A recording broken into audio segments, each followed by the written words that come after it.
මේ උතුම් වූ ධර්මදේශනය ප්‍රඥා නාලිකාව තුළින් විකාශය කිරීමට ප්‍රචාරය කිරීමට ධර්ම දානය සිදු කිරීම සඳහා ඉතාලියේ රෝම නගරයේ වෙසෙන ලොකු කුමාරගේ දුෂ්මන්ත රජිත් මහතාගේ ප්‍රධාන දායකත්වයෙන් පවුලේ සමාජිකයින් වන ලොකු කුමාරගේ නිමල් රංජිත්, හේවා දේවගේ සුමනාවති, ලොකු කුමාරගේ යෙස්ට රජීව්, නිශිකා සරප් යන අය විසින් මෙම උතුම් වූ ධර්මදේශනය සඳහා සැදැහැති දායකත්වය දරා තිබෙනවා. උතුම් වූ ධර්මදානයන්ගෙන් ජනිත වන්නා වූ මහා පුණ්‍ය ශක්තියෙන් අංක 341 ඉහළ කරගහමුණ ගණේමුල්ල පාර කඩවත ලිපිනේ පදිංචි හේවා දේවගේ සුමනාවති මෑණියන්ගේ ජන්මදිනය නිමිති කොටගෙන මෙම උතුම් ධර්මදේශනාව සිදු කරනු ලබන අතර එතුමියටත් පවුලේ සියලුම සමාජිකයන්ටත් ලක්වාසී ලෝකවාසී සියලු දෙනාටත් නිදුක් නිරෝගී සුවපත් භාවය සහ දීර්ඝායුෂ සම්පන්නිය ලැබේවා. ගෞරවනීය දේශකයාණන් වහන්සේටද නිදුක් නිරෝගී සුවපත් භාවය සහ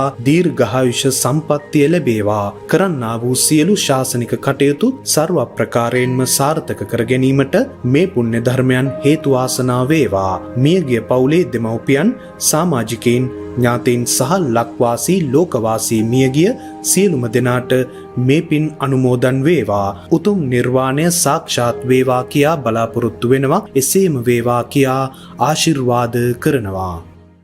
නමෝ තස්ස භගවතෝ අරහතෝ සම්මා සම්බුද්දස්ස. නමෝ තස්ස භගවතෝ අරහතෝ සම්මා සම්බුද්දස්ස. නමෝ තස්ස භගවතෝ අරහතෝ සම්මා සම්බුද්දස්ස. චක්කුණා සංවරෝ සාදු සාදු සෝතේන සංවරෝ ඝානේන සංවරෝ සාදු සාදු ජීවහාය සංවරෝ කායේන සංවරෝ සාදු සාදු වාචාය සංවරෝ මනසා සංවරෝ සාදු සාදු සබ්බත්ත සංවරෝ සබ්බත්ත සංහිතෝ බික්ඛු සබ්බ දුක්ඛා පමුංචති තී. ධර්මානුශාසනාවෙහි සදහැවර අනුග්‍රහක දායකත්වයේ තරන්නා වූ පින්තුන් ප්‍රමුඛ මෙම ධර්මානුශාසනාව කෙරෙහි අවධානය යොමු කොට සිටිනා වූ සදහැවර පින්තුනි, අනුග්‍රහක බවතුන් අපට නිවන් මාර්ගට උපනිශ්‍රේ වන ස්වාමින් වහන්සේ කැමැති පරිදි දේශනයක් කියන එක තමයි ඉදිරිපත් කරලා තිබෙන්නේ. මෑත දෙදිනක සංයුත්ත නිකාය සලායතන වර්ගයේ පෙරළගෙන ධර්මදේශනාවක් කරන්න බැරි වුණා වගේ මට මතක තියෙන්නේ. නමුත් මගේ ග්‍රන්ථ සමූහය සහ දහම් පෙළවල් සමූහයේ එයත් ප්‍රධාන දෙයක්. යනු මේ ගාථාව ධම්මපදයේ තියෙන එකක්. නමුත් මේක මම උදව් කරගන්නේ මේ මෙතන තිබෙන මේ සංයුත්ත නිකායේ කන්දක වර්ගයේ පවතිනා වූ සංවර කියන සූත්‍රය පැහැදිලි කරන්න. ඒකෙත් සංවර අරකත් සංවරනේ. දැන් සාමාන්‍යයෙන් සංවර බව කියන එක කෙනෙකුට තේරෙනවා. අසංවර බවෙන් මිදෙන එක. ඒ වගේම ඉන්ද්‍රිය සංවර සීලය කියලා වචනකුත් ඔබ දන්නවා. නිගණ්ඨනාථ පුත්තගේ ශ්‍රාවකගෙන් අහපු බුදුන් වහන්සේ කොහොමද මේ ඉන්ද්‍රිය සංවරය දේශනා කරන්න කියලා ඇසෙන් රූප නොබලා සිටිය යුතු කියලා තමයි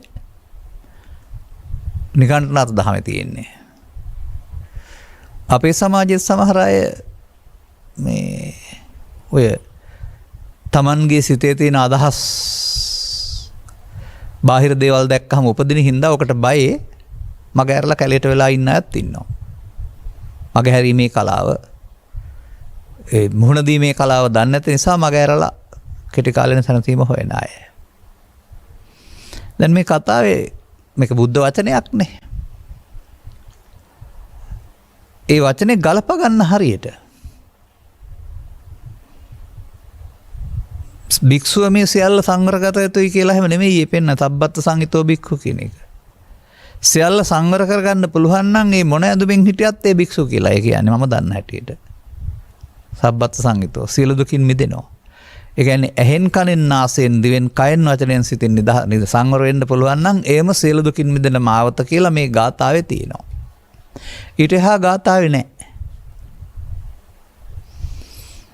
ඉතින් මේ සංවර වීම සම්බන්ධයෙන් සමාජ ප්‍රතිපදා අපටත් ඔය විනය තුල පවතිනවා ගමේ හැසිරෙනකොට වියතක් දුර බලන් යන්න වටපිට බලන්න එපායි කියලා. ඒ වගේම ගමේ හැසිරීමේදී මේ අපි පොරවන් ඉන්න සිවුරේ චර්යාව ගත්තාම මේක යම් කිසි ස්ථානයකට හිර කරලා තියෙන්නේ. ඔය කාන්තාවන්ගේ වගේ නැත්තම් කලිසම් හදන මහත්තුරුන්ගේ වගේ දිව්වට එහෙම ගැලවෙන්නේ නැති විදිහට පටි දාලා නැහැ. එතකොට ඒ ඉරියව්වේ ඉන්න ඕනේ. ඒක හිස සහ දෑත් සහ වලකුරින් පහළ කොටස පවණක් විවෘත වෙන ආවරණයක්. එතකොට ඒ ගමන ස්වභාවයෙන්ම මේ සංවර වෙලා තියෙන්නේ. ඒ අවශ්‍ය ඇඳුම ඇඳාම ස්වභාවයෙන්ම ඊට එහා දුවන්න පනින්න බෑ. එහෙම බාහිර වශයෙන් සංවර කර ගැනීමක් කරගන්න පුළුවන් ඒකට ධර්මයක් ඕන නෑ.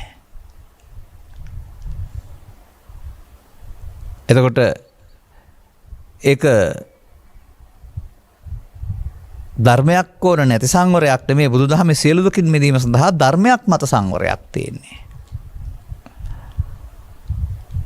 මේ බාහිරින් සංවර වෙන එකට වඩා අර නොබලා හිටිනවට වඩා මේ අසංවරය බිඳ දමාලා සංවරයටපත් වෙන්න පුළුවන් ක්‍රමවේදයක් මේ සූත්‍ර දේශනා තුළ පවතිනවා.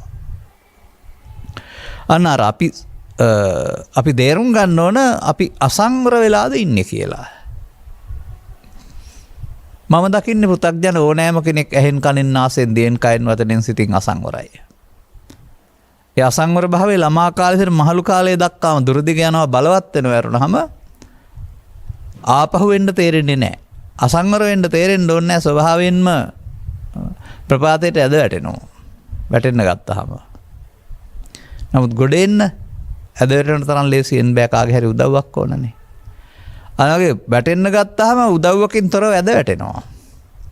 දුකට වැටෙන එක.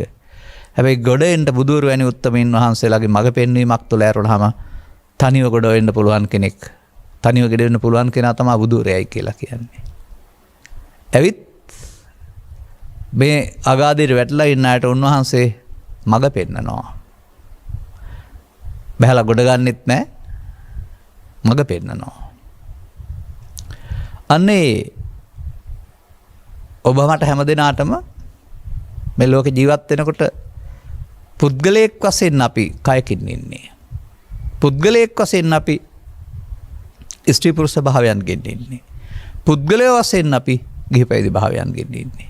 නමුත් ගැඹුරින් බැලුවාම අපට ඔක්කොටම තිබෙන්නේ ඇහැයි කනයි නාහයි දිවයි කයයි සිතයි. මෙන්න මේක ඇතුළතින් සංවර කරගන්නා සීලය තමයි මම දකින්නේ ඉන්ද්‍රිය සංවර සීලය කියලා. ඊට මෙහා පැත්තේ සීලය කියන පදේ ලෝකයට අර්ථ තියෙනවා සමාජයටත් අර්ථ තියෙනවා. සිල්වත් වෙනවයි කියන එකේ විරමණය නොයදීම වැළකීම. ඉතින් එහෙම ජීවිත කාලයේම පොරොන්දුවක් වුණාම උත්සාහයෙන් වළකින්න පුළුවන්. නමුත් ඒ වළකින්නේ මුල්සුන් වැළකීම නෙවෙයි. හොඳ නැති නිසා, පව් සිද්ධ වෙන නිසා, ශික්ෂාපද කැඩෙන නිසා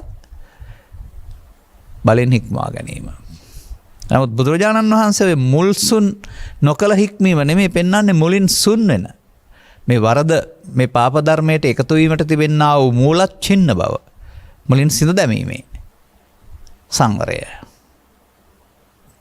අන්න මේ චක්කුණා සංවරෝ ගාථාවේ තිබෙනා වූ සංවර වීම සහ අසංවරය කියන එක පිළිබඳව තමයි මේ සූත්‍රය පැහැදිලි කරලා තියෙන්නේ.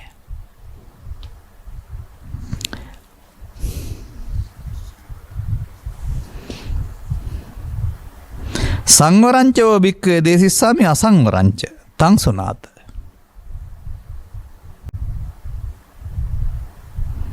එහෙම ඒකේ තියෙන්නේ සංවරංච කියලා කිව්වට ඊට පස්සේ පළවෙනි පැහැදිලි කරන්නේ ඔබට වර්ධින හැටි.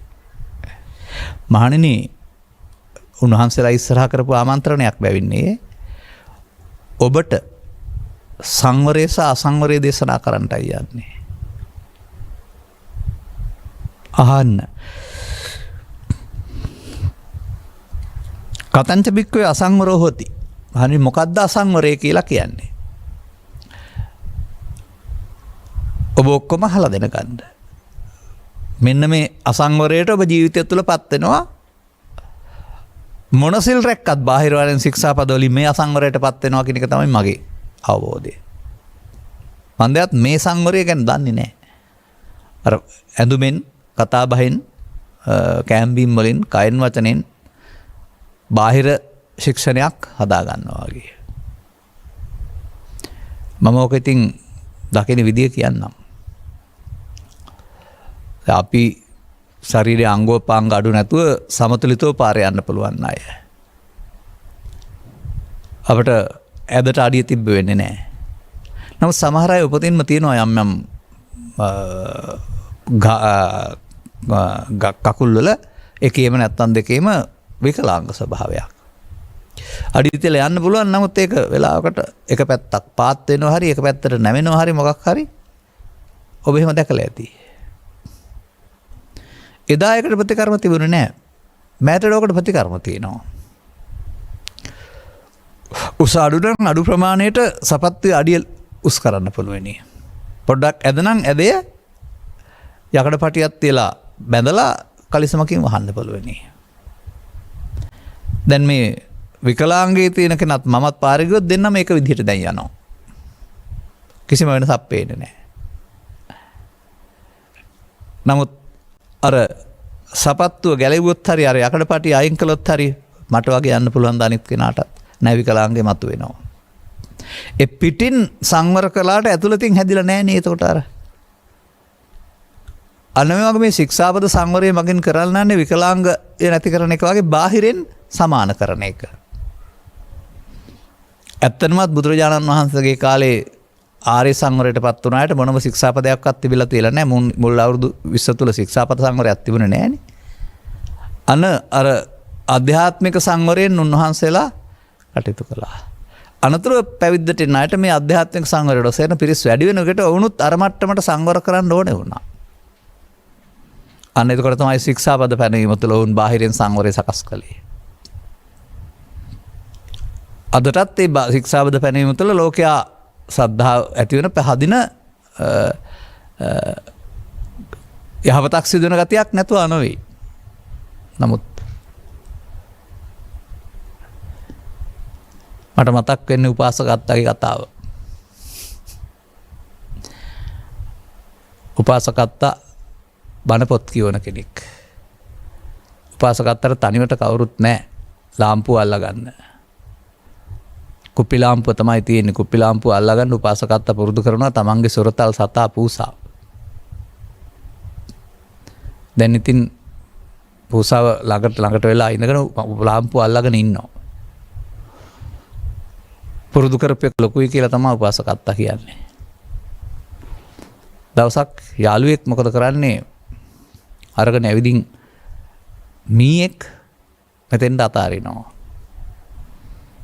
පූසාගේ සංවරය බින්දුනා. මොකද හිත ඇතුලේ මීයට තිබිච්ච කිචුකම මත උනා.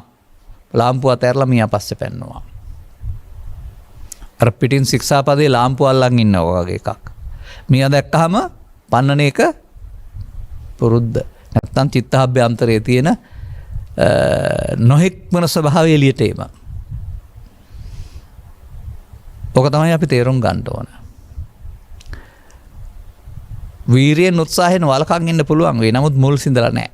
නමුත් බුදුදහමෙන් පෙන්වන්නේ මුල් සිදුනහම. එහෙනම් මියා දැක්කත් මරන්න හිතෙන එකක් නැහැ. මම පසුගිය දවසක ඉදිරිපත් කළා සතුන් මරන්නේ නැහැ කියලා අපි පොරොන්දු වෙනවා ඔක්කොම. මේ සමාජයේ. සුනකෙක් එහෙම වගේ සතෙක් උගලකට අහු වෙලා හිටියොත් ගලවලා හරි. නමුත් හාවෙක් මීමින්නෙක් හම්බුනොත් එහෙම මතක් වෙයිද ශික්ෂාපදේ මස්රහ මතක් වෙයිද? අර මරන්නේ නැහැ කිව්ව පොරොන්දු අමතක වෙනවා නේද මාංශ තණ්හාව ඉදිරියේ. ඔනෝකය පිටින් සංවර වුණාට හරියන්නේ අර මූලය තිබෙන තුරු ඒකෙන් ඔබේ බලපෑම ඔබ බලපෑමට යටත් වෙනවා. ඔබට මේ විවාරණය අමතක වෙනවා. ඒ නිසා මේකේ මේ අසංවරය කොහොමද පැහැදිලි කරලා තියෙන්නේ කියලා අපි හොයාන අනතුරු සංවරයට යමු. මේකේ මම දන්න හැටියට සලායතන වර්ග නිසා දොරවල් 6ම විස්තර කරනවා. නමුත් මේ පැය තුල අපිට දොරවල් 6 විස්තර කරන්න බෑ. එකක් තුලින් පැහැදිලි කළාම අසංවරය 6ේම අසංවරය තේරුම් ගන්න. අනතුරුව එකක් තුලින් පැහැදිලි කරපුවාම සංවරය තේරුම් ගන්න. මොකද මේක 6ක් වුණාට අන්තිමට එකක් කියන එක බුද්ධ වචනයක්මයි. එක 6ට බෙදෙනවා. එන හිරු එළිය තියෙන එකයි. පිනිවිදුවක් තුලින් ගමන් කරපුවාම 6ට බෙදලා තමයි පෙන්වන්නේ දේ දුන්න කියලා. සුදු ආලෝකයේ ඇතුලේ වර්ණ 6ක් තියෙන බව තමයි මේ දේ දුන්න පෙන්වන්නේ.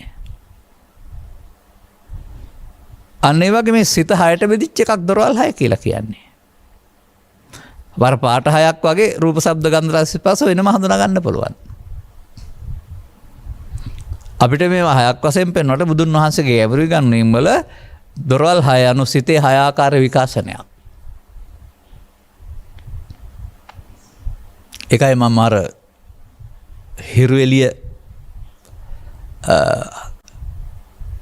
උදෑසනට හෝ සන්ධ්‍යාවට උදෑසනට නම් බටහිරින් සන්ධ්‍යාවට නම් නැගෙනහිරින් වෙහිකලු ඇති විට ඔබට මේ හිරු එළිය බෙදී යන ආකාරය පාට වලින් පෙන්වන්න හැකි. දේ දුන්න හැදෙන්නේ එහෙම තමයි. බලමු මොකද කියන්නේ මෙන්න කියලා. සන්තේහි භික්කවේ චක්කු විඤ්ඤයා රූපා ඉට්ඨාකාන්තා මනාපා පිය රූපා කාමූපසංහිතා රජනීයා ඔන්න කතාව කියලා තියෙනවා සන්තේහි කියලා කියන්නේ සමාජයට ඔබට මට හැම දිනාටම ශ්‍රීපෞස කුමක්ද තිබෙන්නේ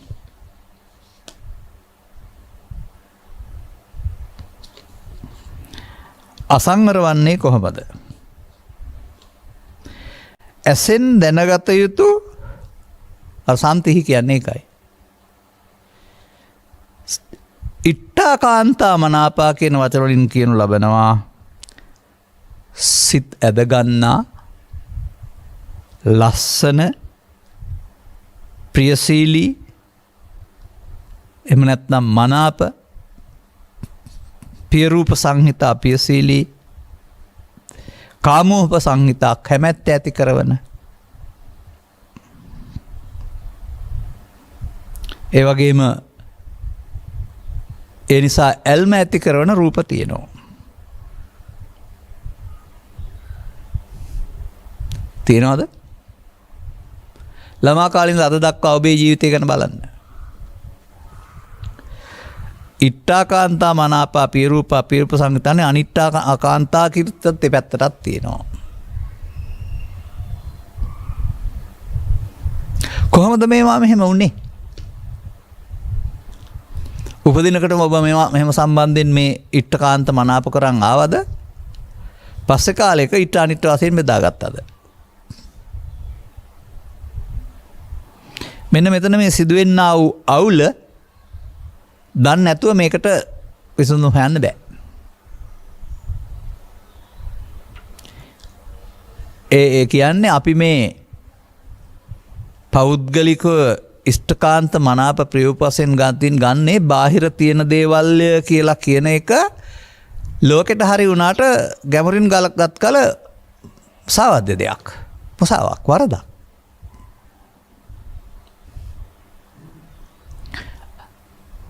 ඒ වරදේ බැඳීම තමයි මේ සිද්ධ වෙන්නේ. අපි ගනිමුකෝ රූප පමණක්ම නැත්නම් ශබ්ද ගන්ධ රසවත් එහෙමයි. අපිට ලෝකෙන් හම්බ වෙන්න තිබෙනා වූ බාහිර ලෝකේ හඳුනා ගන්න හම්බ වෙන දේවල්. අපි මේ බාහිර දේවල් හඳුනා ගන්නවා කියන එකේ ඇත්ත සිද්ධිය එහෙනම් ඔය කියන දේවල් වල සටහන ඇස තුළ පහළ වුණාම මේ ලොකු සටහනේ පුංචි සටහනක් ඇස තුළ පහළ වෙනවා. ලොකු රූප සටහනට බිම්බය කිව්වොත් ඇසේ පහළ වෙන සටහනට පටිබිම්බය කියලා කියනවා. පටිබිම්බය ඇසේ පහළ නොවි බාහිර ලෝක දෙයක් පේන්නේ හඳුනන්නේ නැහැ. ලෝකයා රූප රූපේ කියලා බාහිරයකට කිව්වත් ධර්මයේ රූප රූපේ කියන්නේ පටිබිම්බයට. ඒක සතර මහා භූතයන්ගෙන් හැදිච්ච රූපයක් නෙවෙයි. කැඩපොත තුළ ඔබේ පෙන්නා වූ සෙවණැල්ල වගේ සෙවණැල්ලක් පමණයි. එය ඔබට උදව් වෙනවා බාහිර තියෙන දෙයක් හඳුනාගන්න. නමුත් බාහිර දේ ආශ්‍රයෙන් ඔබේ හදාගන්නා වූ ප්‍රතිබිම්බයේ අගය එකතු කිරීම ඔබ සෑම දෙනාටම ඔබට ආවේනිකයි පෞද්ගලිකයි. අන්න ළමා කාලේ පටන් මේක බලවත් කරන එක ඔබ කරන්නේ. නැවත නැවත ඒකට එකතු වීමෙන් හෝ ඇලීමෙන් හෝ ගැටීමෙන් ඒ පිළිබඳව තිබෙනා වූ බන්ධනීය ස්වභාවය බලවත් කරනවා.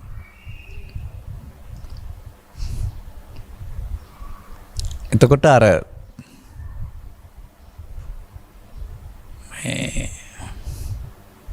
ඔය ලොතරැයි දිනුම් අදිනකොට මිතුරන් අතර එහෙම අදාළ අංකයේ දිනුවෙන් පස්සේ අත උස්සන්න ගියාම අංකේ තියෙන කෙනා අත උස්සනවා. එයාට තමයි ඒක හම්බ වෙන්නේ.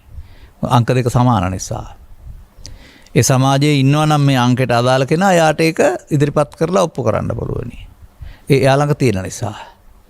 අන්න වගේ මේ දේ හමු වෙනකොට ඔබට අදාළ දේ සිතේ තිබී මතුවෙනවා. අර ඉට්ටා කාන්තා මනාපා පියරූපා රජනීයා රජනී සංහිතා කියන්නේ බාහිර ලෝකේ තියෙන එකක් නෙමෙයි. ඔබ හදාගත්ත දෙයක්. අන්න මේක ළමා කාලේ ඉඳලා මේ ලෝකේ ඔක්කොම මේ මෝඩකමට අහු වෙලා ඉන්නේ.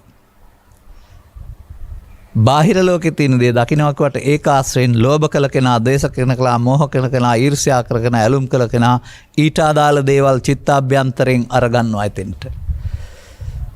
අන්න ඉට්ටා කාන්තා මනාපා රජනීයා කාම සංහිත රජ සංහිතයන් තම තමන්ගේ පෞද්ගලික දේවල්. ඒක දන්නේ නැති කෙනාට ප්‍රඥා නැහැ කියලා කියනවා. තථාගතයන් වහන්සේ සසුන්ගත වුණාම ධර්මයේ පෙන්වලා දීලා මෙතන සංවර වෙන්න කාරණේ මෙන්න මේකයි කියලා පෙන්වලා දෙනවා. කොමක්ද? ඔය ඉට්ටා කාන්තා මනාපා රජනීයා රජ සාම සංහිතා කියන එකේ තේරුම තමන් හදාගත්ත දෙයක්. බාහිර වස්තු රූපේ නම් ඒක සම්බන්ධයෙන් තියෙන රූපකාමයේ ඒක නෙමෙයි තියෙන්නේ තමන්ගේ හිතේ. අන්න ඔබේ හිතේ වපුදින්නා වූ ඉට්ටා කාන්තා මනාපා රජනීයා කාමෝපසංහිතා රජනී සංහිතා කියන කාරණාව සංකප්ප රාගෝ පුරිසස්ස ඉස්තිස්ස පබ්බජිසස්ස ගහට්ට ඕන පදයක්. ගියාට පැවිද්දාට ඉස්චාර පුරුෂයාට. නේතේ කාමායනි චිත්‍රානි ලෝකයේ ඉස්සරහින් තියෙන රූපේ ඇති කාමයක් නැහැ. ඔබ එබඳු රූපයක් තියාගෙන වටපිටේ ඉන්න අයට ඒ පිළිබඳව අදහස් දක්වන්න කියන්න. කුසල රජුරුවන්ගේ පිට්ටනියට ගෙනාපු ඇතා පිළිබඳ අන්දයින් දැක්වූ අදහසට සමාන අදහසක් ඔබටත් හම්බ වෙනවා. ඇතා එක්කෙනෙක් නේ. නමුත් බලන විදිහෙන් ඇතා පිළිබඳ දීපු උත්තර හයක් තියෙන්නේ. අන්න ඒ වගේ මේ බාහිර දේ වලට ඔබ බලන දෘෂ්ටි කෝණය කියලා කියන්නේ ඒකයි.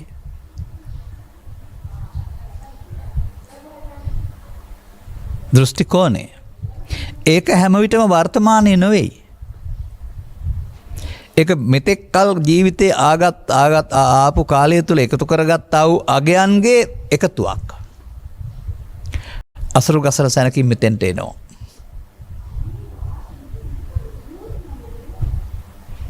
මෙන්න මේක පෘථග්ජන සමාජය දන්නේ නැහැ.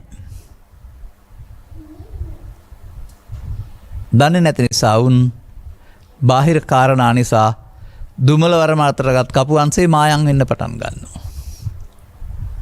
තමන් කලබලයට, කරදරයට, පීඩාවට, දුකටපත් වෙන්නේ බාහිර ලෝකේ රූපය, ශබ්දය, ගන්ධය, රසය, ස්පර්ශය නිසා කියලා ඒවට දොස් කියා ඉන්නවා. මේවා නිසා මේ චිත්තාභ්‍යන්තරයේ උපදින කාරණේට තව ටිකක් එහාට යනකොට නමක් තියෙනවා uppannam kama vitakkam, uppannam vyapada vitakkam, uppannam vissava vitakkam. මම දැන් කතා කරන්නේ ඇහැ විතරක් ගත්තට ඇහැ කන නාසය දිවකය ඔක්කොම මුල් කොටගෙන. දැන් අන්න පෘථග්ජන පුද්ගලයා මේක ඉපදුනහම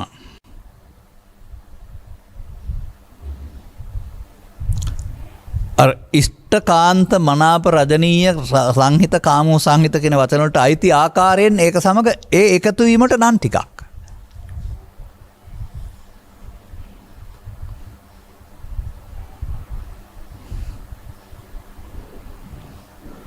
සිත් ඇද ගන්නා ලස්සන මනාප පේසරූප ඇති කරන කැමැත්ත ඇති කරන ඒවා පෘථග්ජනයා සතුටින් පිළිගන්නවා. හෙවත් එකතු වෙනවා. එහි ඔබට කැමති පරිදි ගුණ හෝ අගුණ ගුණ කියනවා විතරක් නෙමෙයි අගුණත් කියනවනේ සමහර අය. එතකොට ඒක එහෙම ගැනීම අල්ලා ගැනීම හෙවත් ඒකට බැස ගැනීමක්. අන්න මමත්වෙන් ගැනීම කියන්නේ ඒක තමයි. ඒක බාහිර දේ තියෙන දෙයක් වශයෙන් පිළිගැනීම.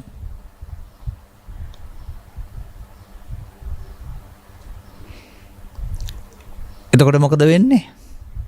ලෝභයෙන්, ද්වේෂයෙන්, මෝහයෙන්, කාම විතර්කයෙන්, ව්‍යාපාද විතර්කයෙන්, විහිංසා විතර්කයෙන් වැඩෙනවා. කුඩා සුරතල් දරුවට බඩගිනි වෙලා. ඔහුට බඩගින්න දැනෙනවා. ඔහු ඉල්ලනවා ආහාරයක් නැත්තම් මව්කිරි. ඔහුගේ කැමැත්ත. ඒක වැරදි කියන්නේ එහෙම හදනව නෙමෙයි මම. නමුත් ඔහුට කිසියම් ආකාරයක මේකට ප්‍රමාවක් හම්බ වෙනවා. එනවා. මවගේ ප්‍රමාවක් හරි මොකක් හරි කාරණයක් නිසා. දැන් ඔහුට ඊට පස්සේ තරහ එනවා. දැන් ඔහු තරහෙන් අඬනවා නැත්නම් කෑ ගහනවා. යටිගිරියෙන්. තව ටිකක් අතහොලවන්න පුළුවන් කෙනෙක් නැගිටින්න පුළුවන් කෙනෙක් කෑ ගහලා බැරි තැන අතට අහුවෙච්ච එකකින් දමලා ගහනවා. විසි කරනවා. මොනවා හරි විසි කරනවා. මෙන්න මේ කාම විතර්කයේ, ව්‍යාපාද විතර්කයේ, විහිංසා විතර්කයේ ආරම්භය. දරුවට ඒක විතර්කයක් බවට පත් වෙන්නේ නැහැ. ඒක ඒවලට අමතකයි. පහවදා උදේට අම්මා එක්ක තරහක් නැහැ, අයියා එක්ක තරහක් නැහැ. ඒක ඒ මොහොතට ඉවර වුණා. නමුත් මේක බලවත් වෙන්න ගත්තාම එන්න අදාළ ශක්තියක් චිත්තාභ්‍යන්තරයට තිබ්බහම ඒ ශක්තිය තමයි ආපහු එන්නේ. අන්නේ ආපුවම තමයි අර වචන පරසව පිට වෙන්නේ, අහුවෙන එකෙන් දමලා ගහන්නේ අම්මට, තාත්තට, සහෝදරයින්ට, බීදුරු වලට, බිත්තුවේ ඔළුවේ ගහගන්නේ. යම් ප්‍රශ්නවලදී අම්මයි ඔළුව ගහ ගන්නවා බිත්තියේ.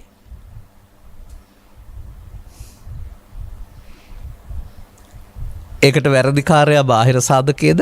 නෑ, තමන් අර චිත්තාභ්‍යන්තරයෙන් නැවත නැවත භාවිතා කරමින් බලවත් එක. අජ්ජෝසාය තිට්ඨති කියලා ඇතුළතට බැස ගන්නවා. ඒ වචනේ තේරුම එහෙමයි තියෙන්නේ. ඇතුළත තියා ගන්නවා. මතක තියාගන්න, සමාජයට ඇවිදින් ස්ත්‍රී පුරුෂ කිහිපයද වශයෙන් මෙන්න මේ වැරද්ද කරගෙනයි අපි බුදුබණ අහන්න පටන් ගන්නෙ. එතකොට තම තමන්ට අදාළ ආකාරයට දකින කාරණාවලදී අදාළ තමන්ගේ සංකල්පය, ආසාව හෝ පිළිකුල හෝ රාගය හෝ ද්වේෂය හෝ මොහය වස්තුවක නෙමෙයි තිබෙන්නේ. අර නේතේ කාමායන චිත්‍රාණි ලෝකයේ විචිත්‍ර වස්තුවල කාමයක් නැහැ. තමන් හදාගත්ත සංකල්පය උපදින්නේ. දැන් බලන්න ලෝකේ තියෙන කාමයක් විඳිනවද? තමන් රුචි අරුචි පරිදි හදාගත්ත කාමයක් විඳිනවද කියලා? අන්න එනකොටම ඉපත් වෙනවා. දොරවල් පහටම එනකොට එකතු වෙනවා. එකතු වුණාම තව ටිකක් වැඩෙනවා. අර අඬන්න තරහ එනවා. ඊට පස්සේ තරහ වලින් අහුවෙන එකෙන් ගහන්න හිතෙනවා. තව ටිකක් එහාට ගත්තාම පොඩි කරන්න හිතෙනවා. ඔය සමාජයේ කරන්නේ ඒ වගේ මොහොතට. ඔබ අතින් පයින් මේක කළාට ඔබ මෙහෙව්වේ කවුද? අන්න අර චිත්තාභ්‍යන්තරයේ තිබුණ අසංවරකම හේවත් කාම උප්පන්නං කාම විතක්කං, උප්පන්නම් ව්‍යාපාද විතක්කං, උප්පන්නම් හිංසා විතක්කං. තේරෙනවද? ඔබව තිරසනෙක් කරන්නේ ඔබේ අතපය නෙවෙයි. ඔබ මේ පෝෂණය කරගත්තා වූ ඉට්ඨාකාන්තා මනාපා කියන අර්ථයෙන් එකතු කරගත්තා වූ චිත්තාභ්‍යන්තරගත ශේෂේ මතුවෙලා ඔබ මෙහෙවනවායි කියන එක. දැන් මේක තියාගෙනද මේ සත්පුරුෂ ජීවිතයක් ගත කරන්න සමාජගත වෙන්නේ? උගතෙක්, බුද්ධිමතෙක්, ධනවතෙක්, වාහන හිමියෙක්, ව්‍යාපාරිකයෙක් විදිහට, විවාහකයෙක් විදිහට. ඔබ සියලු දෙනාට මේ ත්‍රිවිධ තර්ක බාධා කරනවා. මොනම පැත්තකටවත් ගෙනියන්න ගියට මේ තුන් දෙනා බාධා කරනවා ඕනෑම එකකදී. සහෝදරත්වයට බාධා කරනවා, විවාහයට බාධා කරනවා, සමගියට බාධා කරනවා. ඇයි එළියේ ඉන්න සර්පයෝ ඇඟ ඇතුළට දාගත්තේ? ඇයි මේ බාහිර දේවල් සම්බන්ධයෙන් මේවා මගේ මට අයිති දේවල් කියලා ඒවා සම්බන්ධයෙන් ඇලීමක් ගැටීමක් හෙවත් ලෝභයක්, ද්වේෂයක්, මෝහයක් එකතු කරගත්තේ. දැන් ඉතින් ඔබට මේක කියන්නේ කොහොමද ඔබ? අපේ මට දකින්න කොටත් නිකන් මාට අඳුකලා වගේ. පේන්න බෑ. ඒ පේන්න බැරිකම පුද්ගලයාගේද තියෙන්නේ අනිත් අයට පේනවට කරදරයක් නෑ ඒක. ඔබට විතරක් තියෙන එක ඔබට ආවෙනිකයි කියලා තේරුම් ගන්නවද ඒක සිත ඇතුලේ තිබි ඔබට එන එක කියලා? ඇයි මේ එකක් හදාන විඳවන්නේ? අනේක තේරුම් ගන්න. හයටම තේරුම් ගන්න. දැන් හයේම පවතින්නේ ගැටෙනකොට මේ එන අසංවරය.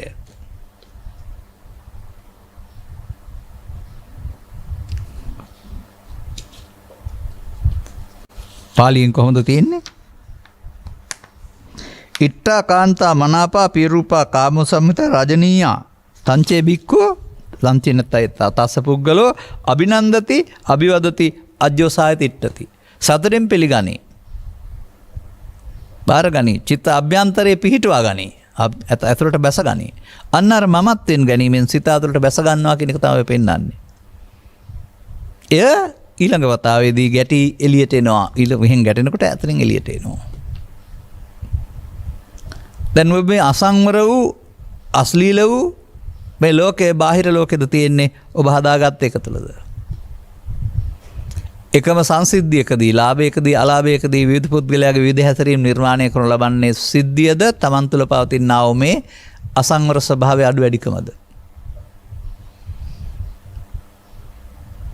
දැන් මොකද්ද මේ චක්කුණා අසංවරෝ? අසංවරෝ අසාදු. සාදු සෝතේන අසංවරෝ. ඒ මොකද වෙන්නේ එකෙන් අවසානයේ? සබ්බ දුක්ඛං ගච්ඡති. සියලු දුකට පත් වෙන්න සිද්ධ වෙනවා. දුකට යන්න සිද්ධ වෙනවා ඔබට. නිගච්ඡති නෙමෙයි. අන්න එහෙම විසින් අමාරු වැටීමක් සිදු වෙනවා මේ පහදර පාවිච්චි කරන්න දන්නේ නැතුවම. දැන් මේ කාරණේ තේරුම් නොගත්ත පුද්ගලයා තමන්ගේ චිත්ත අභ්‍යන්තරයේ මෙබඳු අසංවර ස්වභාවයක් තිබෙනවා කියන එක දන්නේ ගැටෙනකොට මොනවා හරි හිතෙනවායි කියලා නොගැටි ඉන්න කල්පනා කරනවා. මට අහන්න හමුුණ කාරණේ මෙහෙමයි.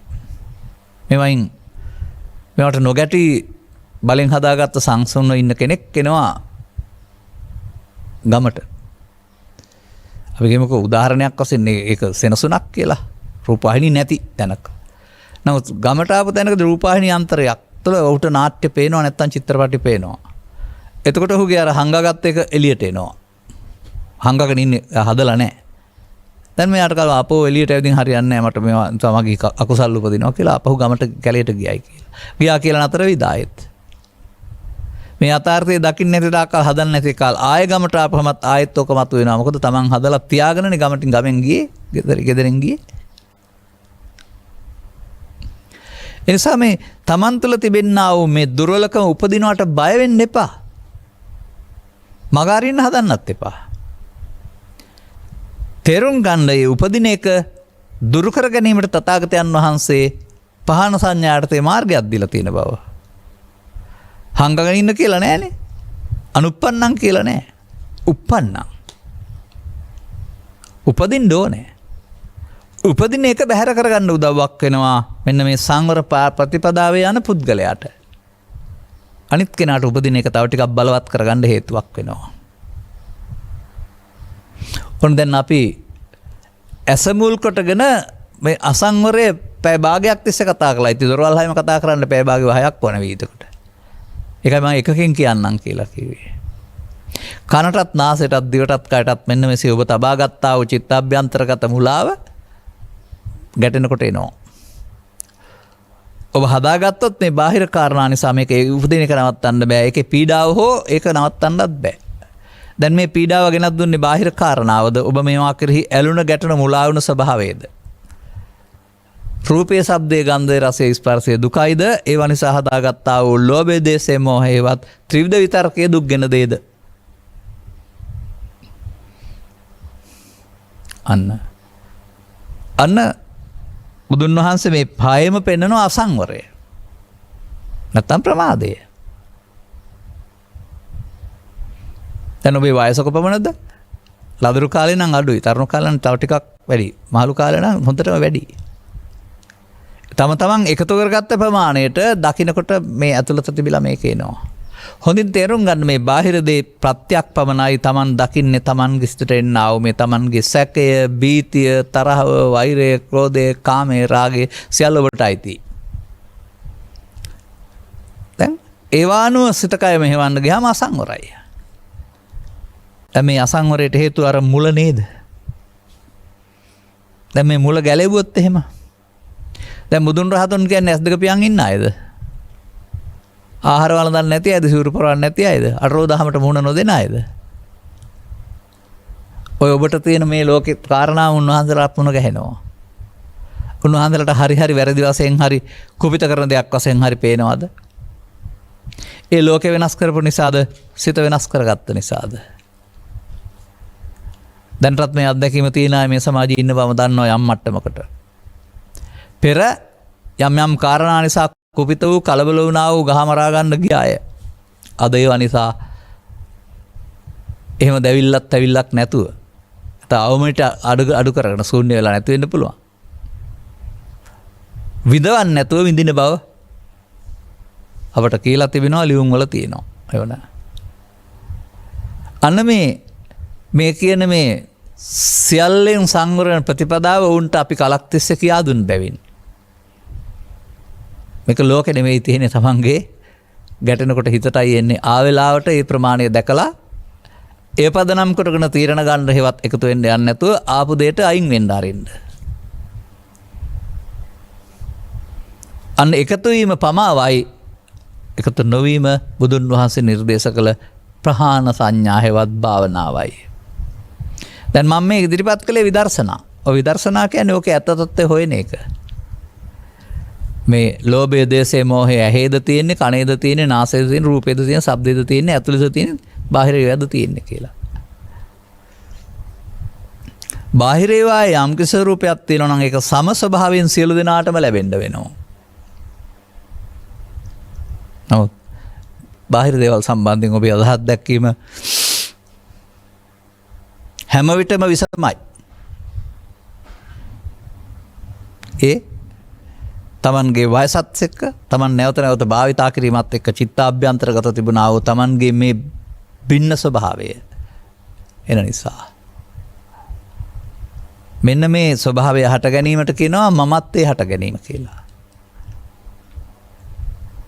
ඒ මොහොතට ක්‍රියාත්මක වෙන්නේ මයන්න මම කයන්න යන්න මම නෙමෙයි, ලෝභය නැමැති මම, දේශය නැමැති, මෝහය නැමැති මම, නැත්තම් කාම විතර්කය නැමැති මම, ව්‍යාපාද විතර්කය නැමැති මම, විහිංසා විතර්කය නැමැති මම.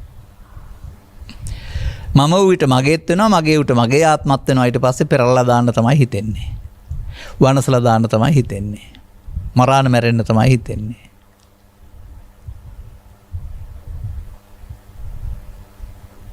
අවිශ්වාසයක් සිත්හි දරාගෙන විකල්ව මේ මිනිසා බලත්ත යන හැටි මේ මිනිසා. අවිශ්වාසය නැත්නම් ඒක නෑ. අන්න එහෙම තමා මෙහෙවන කේන්ද්‍රයක්. ද්‍රව්‍ය නොවන නමුත් ලෝභ දේශ මොහ වල මහත් විනාශකාරී බලයක් සහිත කේන්ද්‍රයක් ඔබ ළඟ තියෙන බව. මේ කේන්ද්‍රය ඔබේ සංවරය බිඳ දමන බව, ඔබ පාලනය කරන බව චක්කුණ අසංවරව පැහැදිලි වෙන්න වෙනවා. දැන් මේකට බය වෙලා හරි කැලේට ගිහින් හරි මග ඇරගොස් හරි හරියන්නේ. අන්න බුදුන් වහන්සේ මේක පැහැදිලි කරලා දීලා ඔහුට කියනවා මුහුණ දෙන්න. සටනට මුහුණ කරලා හතුරන් පරාජය වගේ. සටනට බය මග ඇරලා හිටියම හතුරු අපි ළඟට එනවා. නමුත් සටනට මුහුණ දුන්නොත් සතුරන්ට මුහුණ දෙන ශක්තිය තියෙනවා නම් සතුරන් පෙරදී පලා යනවා. මේක සටනක්. කෙලෙස් සතුරන් පරාජය කිරීමේ සටන. ඇදක පියාන සිටීමෙන් කියලා හිතන්න එපා. ඇසෙන් කනෙන් නාසෙන් දිවෙන් කන් අදාළ සතුරන් උපදින විට සතිය නැමැති හමුදා උදව් කරගෙන ඔවුන්ට එකතු නොවීමෙන් ඔවුන් පළව හැරීම. ඔවුන්ට අප ආක්‍රමණය කොට අප බිල්ලට ගන්න, අප අත්අඩංගුවට ගන්න, අප ප්‍රාණාර්පණය බවට පත් කර ගන්න ඉඩ නොදීම. ඒ නිසා 6ටම ආපහු ඊළඟ පදේ තියෙනවානේ. කතංච භික්කවේ සංවරෝ හෝති. අන්න බුදුන් වහන්සේගේ භාවනාව. ගිහි පැවිදි ස්ත්‍රී පුරුෂ වශයෙන් ওই කරගත්ත මෝඩකම තුළ චිත්තාභ්‍යන්තරේ රෝපණය කරගෙන එන එකට අහු වෙන එක අසංවරය.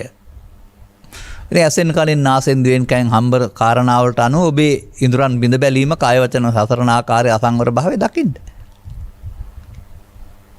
බාහිර දේවල් ඔබ අසංකරණය කරනවා නෙමෙයි, බාහිර දේවල් පුංචි ප්‍රත්‍යක් පමණ ඔබ හදාගත්ත මේ අර ඉස්සලා මතක් කරපු වචන ටිකට අදාළ වැඩේ ඔබේ පෞද්ගලික වැඩක්. ඒකට එකතු වෙන එක තමයි මිනිසා කරන්නේ. ඒක බුදුන් වහන්සේ වදාරනවා එකතු වීමෙන් පිරිහෙනවා. අසංවර කියන එකේ තේරුම. බේදිතව මේ තම් බික්කවේ බික්කුණා පරිහාන මේ කුසලේහි ධම්මේහි පරිහාන හේතං උත්තා භගවතා. දැනගන්න ඕන මෙන්න මේකටයි බුදුන් වහන්සේ පිරිහෙනවායි කියලා වදාරලා තියෙන්නේ කියලා. දොරවල් වලට හම්බන ඒවා හොඳයි සපයි සාන්තයි කියලා උඩ පැනලා අප්පුඩි ගහලා පිළි අරගෙන එකතු වෙන එක.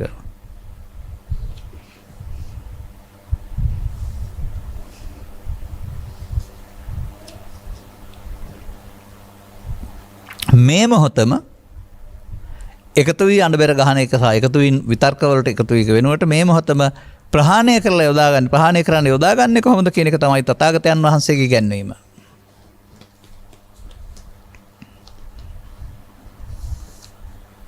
කතංච බික්කවේ සංවරෝ හෝති.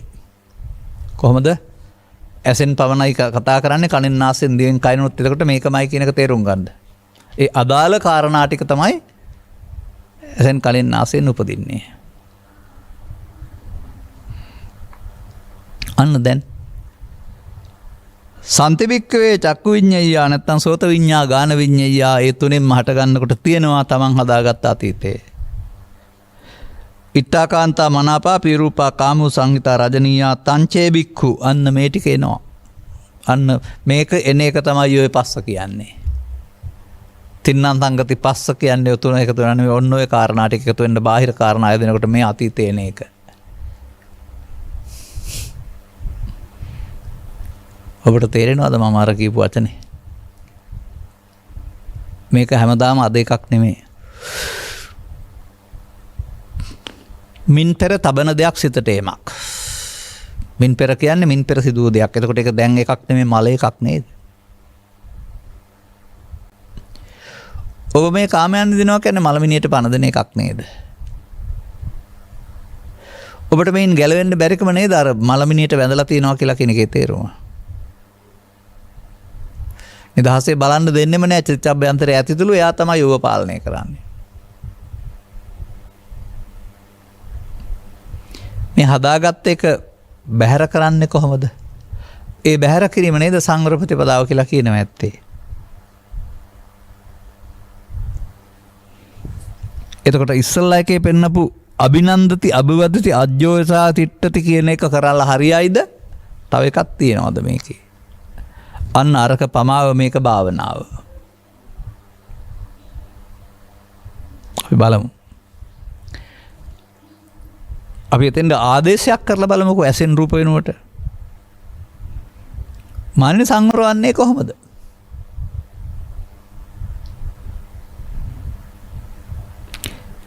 දසවනින් දැනගත යුතු සිත් ඇද ගන්නා කර්ණ රසායන ශබ්ද රසයගෙන දෙන්නා වූ මනාප ඇලීම ඇති කරන්නා වූ තමන්ට එහි පිළිබඳ අදාළ කැමැත්ත කාමයේ ජනිත කරන්නා වූ ඒ විතරක් නෙමෙයි අර අභිනන්දති අභිවදති අජ්‍යෝතාය තිත්තර කියන එකේ තේරුම තමයි හතරෙන් පිළිගන්නා වූ ඒ අනුව බැඳීම් ඇති කරන්නා වූ ඒ අනුව පස්සේ ගන්න සිත ඇතුළට බැස ගන්නා වූ ඔය අජ්‍යෝසාය තිත්තති. අනේ ඇතුළට බැස ගැනීම තමයි මේ ඇල්ම කියන්නේ. බැඳීම කියන්නේ. හටගෙන ඒ මොහොතේ අවසන් වුණා නම් කාරණයක් නැහැ. නමුත් කාම කියන්නේ හරි ඇලීම කියන්නේ හරි අන්නේ ඒකට එකතු වීමෙන් ඒක යමක් ඒ බාහිර ලෝකේ යමක් තියෙනවා කියලා සිතුවිල්ලෙන් සිතලා විඳින්නේ බාහිර ලෝකේ කියලා හිතන එක සිතුවිල්ලෙන් විඳිමින්. දැන් අන්න අර තමන් බණ තේරුම් ගන්න ඉස්සෙල්ලා සමාජයේ ජීවත් වෙලා හදාගත්ත එක ගැටෙනකොට පස් දොරින්ම අවදි වූ තැන් පටන් නින්දට යන්තුළු අදාළ ශේස්ත්‍රවලදී එනවා. ඒකට අදාළ තමන්ගේ චිත්තාභ්‍යන්තරයේ පවතිනා වූ කාම විතර්කයේ ව්‍යාපාද විතර්කයේ විහිංසා විතර්කයේ නැත්නම් ලෝභයේ දේශයේ මොහේ උපදිනවා. ලෝකෙ තිබිලා උපදිනවද? ඒවා හේතුවෙන් ඔබේ අදාළ චිත්තාභ්‍යන්තරයේ තිබී උපදිනවාද? ඔබ දුටුවාද ඔබ බැඳ තබා තිබෙන්නා වූ මලමිනිය? ඔබ දුටුවාද ඔබ රස විඳින මල අතීතය? ඔබ දුටුවාද ඔබ මුලා විසිටින්නා වූ සිතුවිල්ලක තලු මරණ රසය? ඇයි මේකට තථාගතයන් වහන්සේ කාමය සිහිනයක් මස් කටුවක් කියලා කීවේ කියන එක දැන් තේරෙනවද?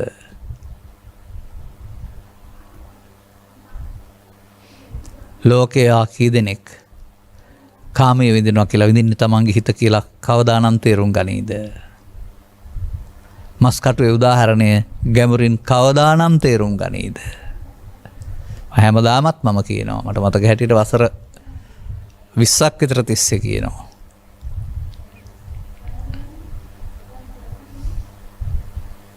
හරි රසයි සුන්දරයි. එහෙම කියන්න හේතු වුණෙත් අර ළමා කාලේ ඉඳලා දැකපු දේවල් ආශ්‍රයෙන්ම තමයි ඒක පැහැදිලි වෙන්නේ. සමහරට මේකත් ඔය මම ඉන්න ප්‍රදේශයේ ඉස්සරහ ගෙදරක සිදුවන දෙයක් වෙන්න පුළුවනි. ඔය එළු හරි ගව හරි කටුත් එක්කලා මස් ගේන ගෙවල් තියෙනවනේ ලොකු කටුත් එක්ක නෙදෙන්නේ නිකන් දෙන්නේ නැහැ නේ. ඉතින් ගෙනල්ලා පිස ආහාරයට ගත්තම හපන්න පුළුවන් කොටස හපනවා අනිත් හරියත් රස විඳින්න ඕන නම් ඉඳලා ඊට පස්සේ විසකරණ එකනේ කරන්නේ. ඒ මාංශ වලින් විරහිතයි. ඒක ඔය එළියට දානවා නැත්නම් එළිය කොහේ හරි තියෙනවා. අපට දිවට දැනෙන රසය නැති වුණාට දැන් මේක මෙහි ගන්ධය නාසයට දැනෙනවා සියුම් ප්‍රසාදයක් තියෙන ආවුසුනකයට. ඔහු මේ කටුවත් අරන් ඇවිදින් තනකොළ පිට්ටනේ එක මේක අත් එක්ක උඩ තියාගෙන මේ ගන්ධය නිසා මේක හපනවා. දැන් ඔහු මාංශ රසය විඳින්නයි යන්නේ. මේ කටුව හපලා. මේ ඔහුට හපන්න බැරි තරම් තද එකක්. නමුත් සුනකයාගේ දත් ඇන්දේ පිහිටීම සිදුරු තියෙනවා අපිට වගේ මේ මැදුර තියෙන්නේ සිද හිදස්සක්. හපනකොට විදුරු මාස තද වෙලා විදුරු මාස තුවාල වෙනවා. තුවාල වෙලා ලේන්න ගන්නවා. ඒ සතර මේ ලේපේ නැහැ නේ ඇහෙන්. නමුත් ලේවල රස දැනෙනවා ඔහුට. දැන් ලේවල රස විඳින්න උහු නැවත නැවතත් මස් කට්ට හපනවා. එතකොට ලේනවලි රසය විඳිනවා. දැන් සුනකයා හිතනවා මං විඳින්නේ මස් කට්ට. මස් කට්ටේ තමයි මේ රහ තියෙන්නේ. මස් කට්ට හේතුවක් පමණයි ඔහුගේ ලේවල රසය ඔහුට විඳින්න. රූප ශබ්ද ගන්ධ රස ස්පර්ශ බාහිර ආලම්බන හේතුවක් පමණයි ඔබේ කාමයේ ඔබට විඳින්න. ඔබ හිතේ උපදවාගත්ත සිතුවිල්ල රස විඳින්න. ඔන්න මුලාව. ලෝකේ කවදාවත් තියෙන දෙයක් විඳින්නේ හදාගෙන විඳින්නේ. කවදාවත් මේක ඇති වෙන්නෙත් නැහැ. ඔන්නෝක තේරුම් ගත්ත පුද්ගලයාට මේ කියන විදිහට ඕවා උපදිනකොට ඉපදුනේ අර මෝඩකම හදාගත්ත කාලේ උපදින එක. අතීතේ. ඔන්න දැන් සංවර කරගන්න හැටි. ඉන්ද්‍රිය සංවර කරගන්න හැටි. සංවරශීලී. මතක තබා ගන්න. මේ අවස්ථා 6ටම ඔබට මුහුණ දෙන්න හම්බ වෙනවා.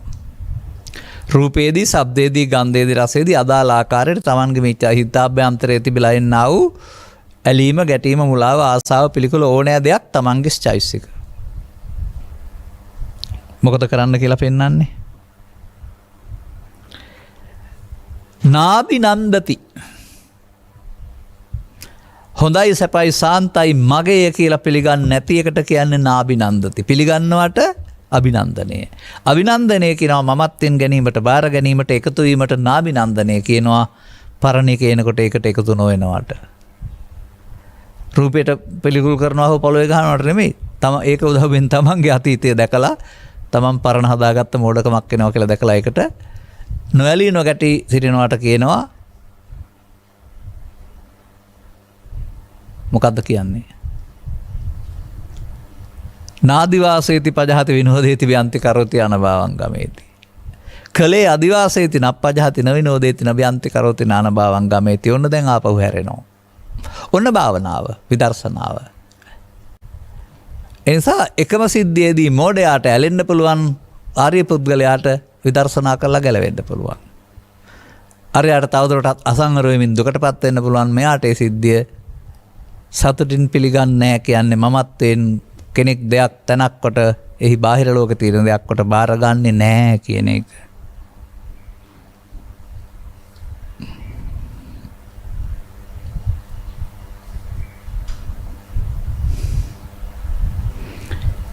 ඒ වගේම එය තමන්ට සැපගෙනත් දෙන්නා වූ පරම පූජන දෙයක් වශයෙන් ඒ ගුණ කියා ඉන්නේ නැහැ, වර්ණනා කරන්නේ නැහැ.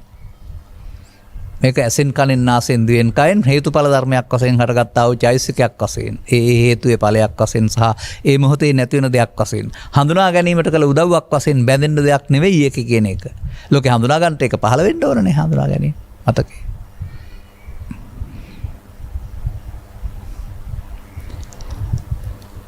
අන්න ඒක සමග ඇලීමෙන් තණ්හා උපාදාන අවිද්‍යා සංකාර චිත්තඅභ්‍යන්තර බැස ගන්න දෙන්නේ නැහැ. එකතු වීමෙන් බැසගනි, එකතු වෙන්නේ නැත්නම් බැසගන්නේ නැහනේ.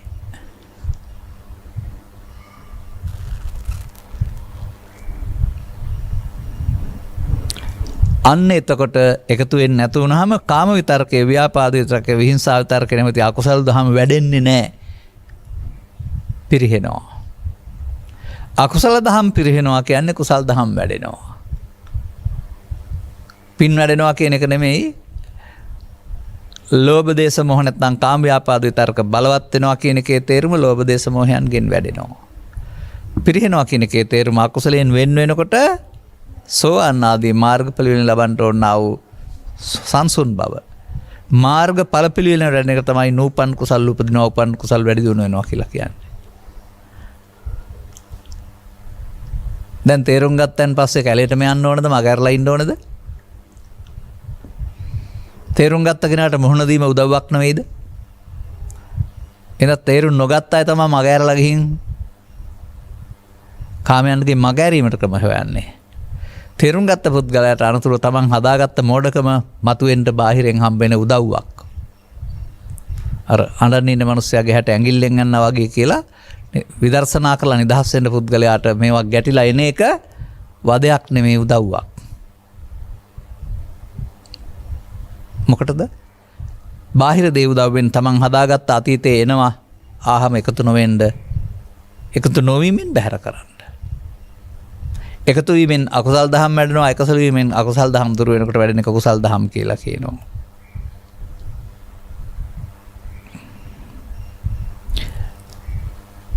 දැන් අන්න තමන් ගාව අර ධර්මයන් බැහැරවීම තුළ පවතිනා වූ ස්වභාවික දෙයක් පිපෙනවා, මතුවෙනවා. මොකද්ද බුදුන් වහන්සේ වදාළේ?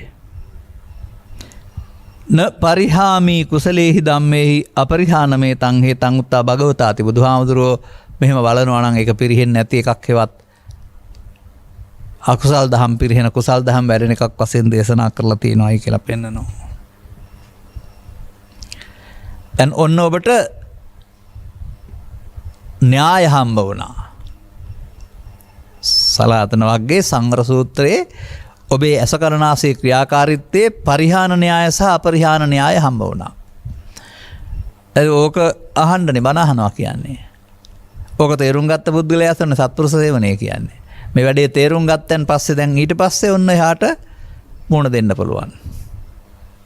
ඒක තමයි ප්‍රායෝගික බව. න්‍යාය හා භාවිතය. පොතේ බණ තියෙනවා අපි ලියනවා කියනවා පාඩම් කරනවා න්‍යාය කටපාඩමින් දන්නවා භාවිතයකට එන්න බැරි වුණා. න්‍යාය දැනගන්න ඕන භාවිතයට. අනතුරු භාවිතයට කියනවා වෙනත් සූත්‍රයක යෝනිසෝ මනසිකාරය සහ ධම්මානුධම්ම පටිපදාව නැවතත් අනුපස්සී විහෙරති ඇහෙන් කනෙන් නාසයෙන් දිවෙන් කනෙන් දැන් හරිද චක්කුණා සංවරෝ සාදු සාදු සෝතේන සංවරෝ ගානේන අන්න ඇස්පියාන ඉන්නවා නෙවෙයි සංවර වෙනවයි කියන්නේ. ගැටෙනකොට අතීතේ එනවා අතීතයට එකතු නොවීමෙන් සතුටින් පිළි නොගැනීමෙන් සතුටින් පිළි ගැනීමට කියනවා මගේ ආත්මකට ගැනීම අන්දිත් සුඛාත්මයෙන් ගැනීම කියලා. එකතු නොවීමට කියනවා අනිත්‍ය දුක්ඛ අනාත්ම වශයෙන් බලනවායි කියලා. දැන් හරිද? බලවත් වෙන එකපාරක් ඒක ප්‍රත්‍යඥයාගේ මාවතයි ශුන්‍ය කරන එක තථාගතරුන්ගේ නිර්දේශිත මාවතයි. බලවත් වෙන මාව අනුසෝතගාමි බලවත් වෙන මාවත නිර්දේශිත මාවතට යන එකට ආර්ය ඉෂ්ඨපිසු ගිහි පැද බේදෙන්තරෝ දැන් නිර්දේශිත මාවතේ පටිසෝත්තගාමි. දැන් චිත්තාභ්‍යන්තරය ඇවිදින් හිස්සෙන්ද බාහිර කාරණා සවට අවුල් කරන්න ස්වභාවයක් ඇතුළේ නැති විට කැලේට වෙලා ඉන්න ඕනේ මහා අතර මං හන්දි හිටියත් හැමදැනක හිටියත් ඒවා පෙනෙයි ඔබ නිරවුල්ව ඉන්නවා පෙනෙයි. දහනක සමයේදී තවුසික වාගේ කියලා කතා කරන්නේ. නෑ චිත්ත අභ්‍යන්තරෙන් හටගන්න විතර්ක නැති විට ඔබ නිවිලා ඉන්නේ. ලෝකෙට ඔබ අවුස්සන්න බෑ. මෙතෙන් යන්න ඕන. මගපල ලබන්නත් මෙතෙන් යන්න බුදුන් දකින්නත් මෙතෙන් යන්න නිවන් දකින්නත් මෙතෙන් යන්න ඕන. ඔබ මේ කරුණු තේරුම් ගැනීම තුළ ඔබේ දුර්වලකම් අතහැරෙනකොට ඔබ ඔබේ නිධානය විවෘත කරගන්න කෙනෙක් වෙනවා. දැන් ඔබේ ඉල්ලීමට පරිදි නිවන් මාර්ගට උපනිෂ් වෙන ධර්ම දේශනයක් නේද සංවර සූත්‍රය කියන්නේ. දැන් ඇහෙන් කනෙන් නාසයෙන් දිවෙන් කයෙන් ඒවා සම්බන්ධයෙන්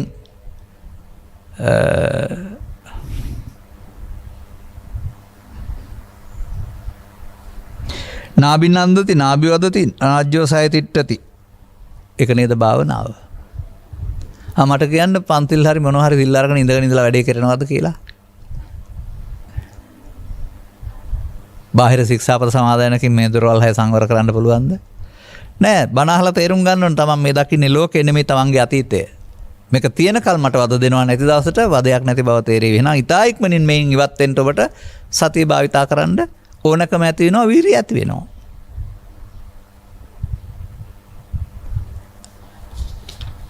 අදාළ කරුණු තේරුම් ගන්නට තරම්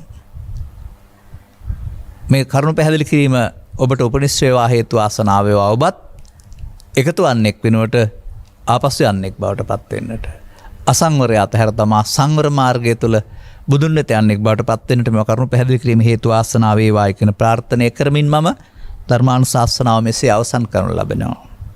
දායකත්වයේ මෙම උතුම් ධර්ම දේශනයේ ප්‍රඥා නාලිකාව තුළින් විකාශනය කිරීම සඳහා සදැහැති දායකත්වයේ දරනු ලබන්නේ ඉතාලියේ රෝම නගරයේ වෙසෙන ලොකු කුමාරගේ දුස්මන්ත රංජිත් මහතාගේ ප්‍රධාන දායකත්වයෙන් සහ පවුලේ සමාජිකයන් වන ලොකු කුමාරගේ නිමල් රංජිත්, හේවා දේවගේ සුමනාවති, ලොකු කුමාරගේ ජේෂ්ඨ රජීව්, නිශිකා සරප් යන අය විසින්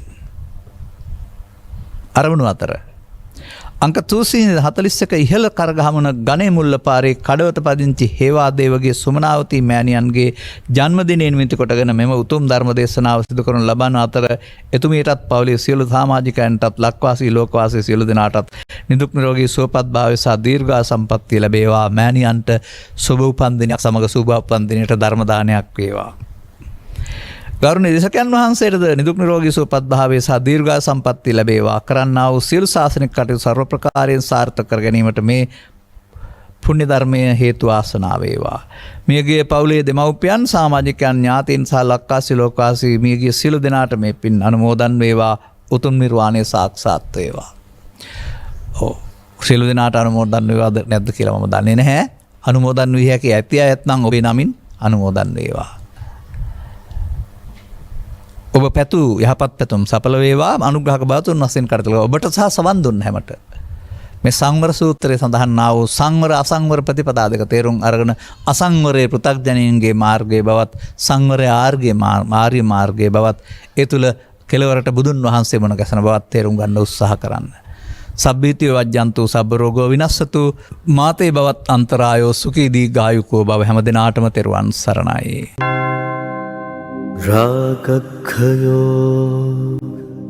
නිබ්බානං